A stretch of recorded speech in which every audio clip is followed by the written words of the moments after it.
বৃহস্পতিবার চাকরিহারা শিক্ষকদের ওপর পুলিশের অমানবিক লাঠিচার্জের প্রতিবাদে এসসিইউসিআই তুফানগঞ্জ থানার সামনে বিক্ষোভ কর্মসূচি করল।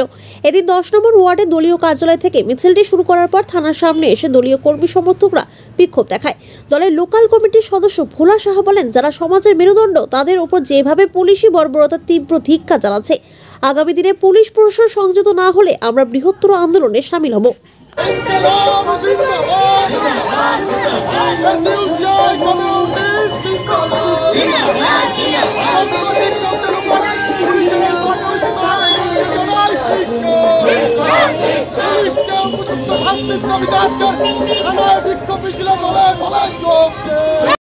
আজকে আমরা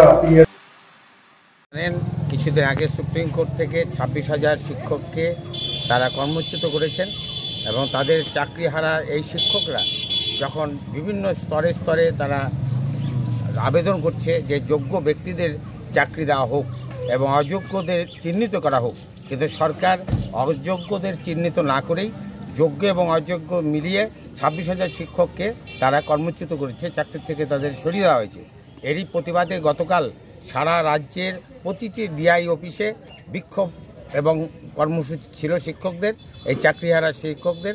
সেই কর্মসূচিতে আমরা দেখলাম যে কসবার এক থানায় এবং সর্বত্র সারা পশ্চিমবঙ্গের বিভিন্ন থানায় থানায়, তার মধ্যে উল্লেখযোগ্য হচ্ছে কসবার থানায়, সেখানে নিরীহ শিক্ষকরা যখন তাদের দাবি জানাচ্ছে, যোগ্য অযোগ্য সর্বস্তরের শিক্ষকরা যখন কর্মহারা শিক্ষকরা দাবি জানাচ্ছে, সেখানে পুলিশ নির্বিচারে তাদের উপর লাঠিচার্জ করে এবং অকথ্য ভাষায় তাদের গালাইগালাজ থেকে শুরু করে এবং বুটের লাথির থেকে শুরু করে, যেটা আমরা মনে করি ব্রিটিশ শাসনেও এত জঘন্য কাজ আমরা করিনি।